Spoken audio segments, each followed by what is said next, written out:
चलो दोस्तों, जैसा कि आपको पता है कि जून 2024 साइकिल का यूजीसी नेट का पेपर होने वाला है। इसके लिए दोस्तों अभी लगभग 70 दिन बचे हुए हैं और इसमें भी आप बहुत कुछ कर सकते हैं, जिन्होंने पढ़ा है और जिन्होंने नहीं पढ़ा है वो भी। तो इसके लिए एक 70 दिन की स्ट्रेटजी वीडियो है, इसको अगर आप फॉलो करेंगे और तो आप जरूर इस कंपटीशन में सफल होंगे। तो मोस्ट प्रोबेबली ये जो एग्ज़ाम फॉर्म है आपका अप्रैल फर्स्ट वीक में आ जाएगा या मार्च लास्ट वीक में भी अभी भी आ सकता है, किसी भी वक्त फॉर्म आ सकता है। तो इसमें जो पेपर फर्स्ट के लिए, इसमें दोनों पेपर्स के लिए बताया जाएगा।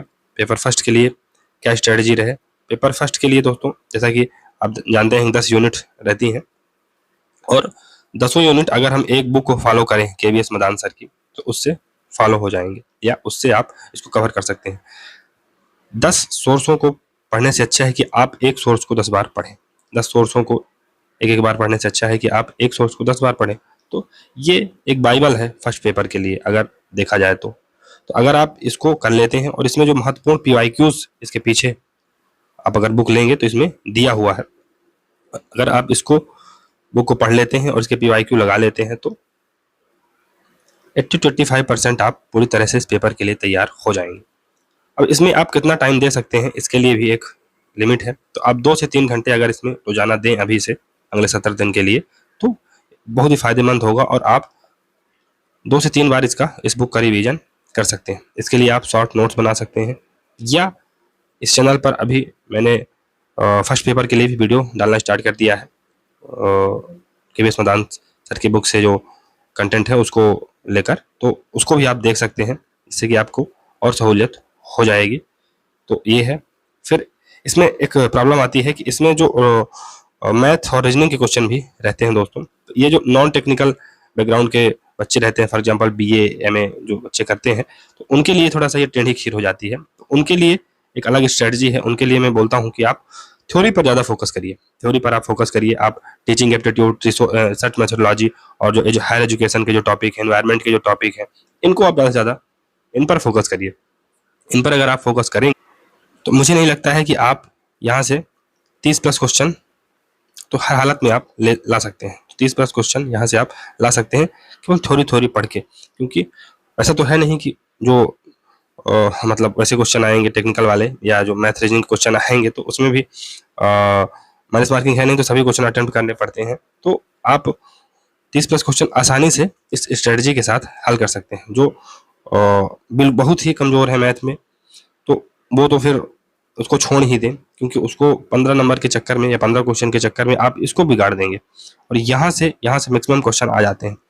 यहाँ से आप 30+ क्वेश्चन सही कर सकते हैं। जो माइनस मार्किंग का जो नहीं है, इसके माइनस मार्किंग है नहीं, तो आप 30+ क्वेश्चन तो यहाँ से 100% सही कर सकते हैं, जो नॉन टेक्निकल वाले बैकग्राउंड के बच्चे हैं।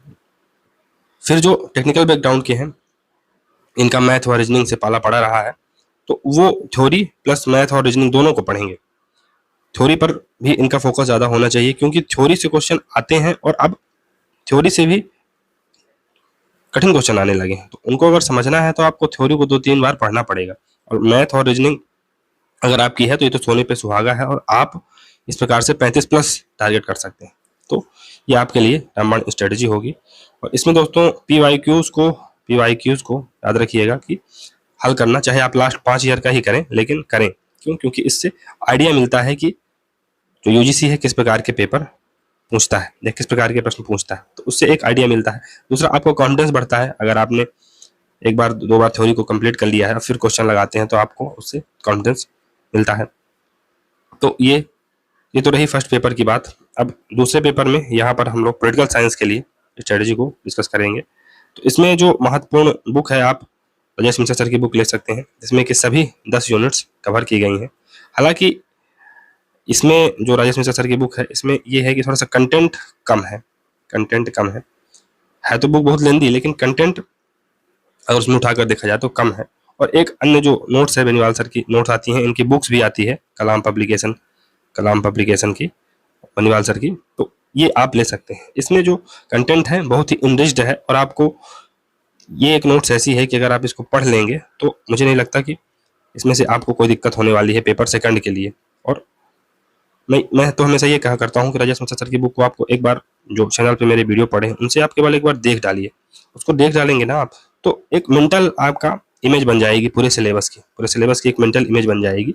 और फिर जब आप इस नोट्स को पढ़ेंगे या अन्य कोई बुक रेफर करेंगे, वो चीज़ें एडअप होती जाएंगी, आपके जो दिमाग है उसमें एडअप होती जाएंगी।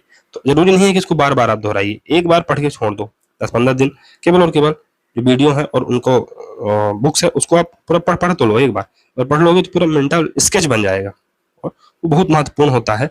जो रीजनिंग वाले क्वेश्चन रहते हैं या जो समझ पर आधारित क्वेश्चन रहते हैं पॉलिटिकल साइंस में, उनको हल करने के लिए ये बहुत जरूरी है कि आप एक रेफरेंस बुक पढ़ें, जो कि इसमें दिया तो अच्छा है लेकिन कंटेंट वाइज कम है, तो ये भी थोड़ा सा इसकी कमी है। फिर पीवाईक्यू तो आप यूथ पब्लिकेशन की एक बुक आती है उससे आप ले सकते हैं।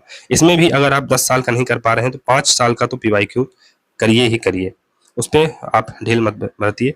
या फिर घटनाचक्र समसामयिकी की एक पुस्तक आती है, उसमें भी अच्छा एक्सप्लेनेशन है, तो उसको भी आप ले सकते हैं। अब इसमें आपको कम से कम 4 से 5 घंटे पढ़ने भी पड़ेंगे अगर आपको इस पेपर को क्लियर करना है, क्योंकि पॉलिटिकल साइंस अपने आप में एक पूरा इतिहास है, पूरा साहित्य है। उसको पढ़ पाना इतना कम समय में इतना ज़्यादा आसान नहीं है। लेकिन फिर भी अगर 4 से 5 घंटा पढ़ेंगे, स्ट्रेटजी के साथ पढ़ेंगे, ऐसा नहीं कि रैंडमली आप कहीं से उठाना स्टार्ट कर दिए, कहीं से पढ़ना स्टार्ट कर दिए, वो स्ट्रेटजी वर्क नहीं करेगी।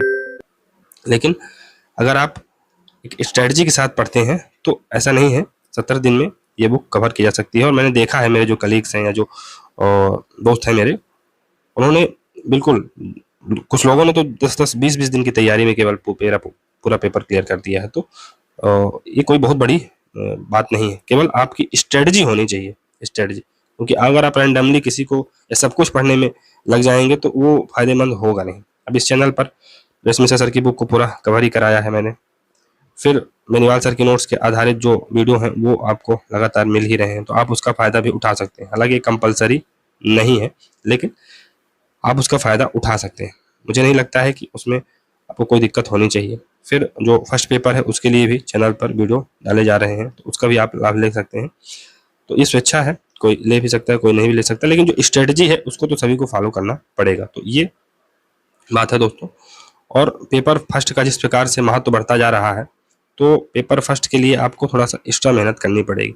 क्योंकि अगर आप पॉलिटिकल साइंस विषय से बहुत समय से जुड़े हैं तो पेपर 2 लगभग 70 to 80% लोगों का ठीक ठाक रहता है। मतलब हाँ, मतलब इतने ये है कि कुछ ना कुछ तो उन्होंने पढ़ा ही रहता है। पेपर फर्स्ट जरूर थोड़ा सा इसका जो नेचर है वो टेक्निकल है, और अगर आपने किसी पीएससी या यूपीएससी टाइप की प्रिपरेशन नहीं की है तो इन सब चीज़ों में जो इसका सिलेबस है, एनवायरनमेंट, हायर एजुकेशन, इनसे पाला पड़ता नहीं है अपना, तो इसको थोड़ा सा ध्यान देना पड़ेगा। और पेपर फर्स्ट में चाहे टेक्निकल बैकग्राउंड का हो चाहे नॉन टेक्निकल बैकग्राउंड का हो, थ्योरी पर आप फोकस करिए।